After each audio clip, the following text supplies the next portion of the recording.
Sana bir şey olmaz.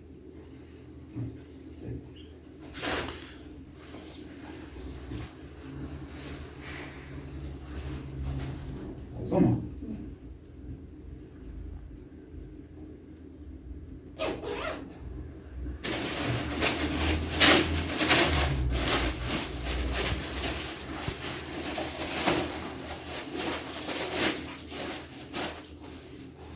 Çek bakayım.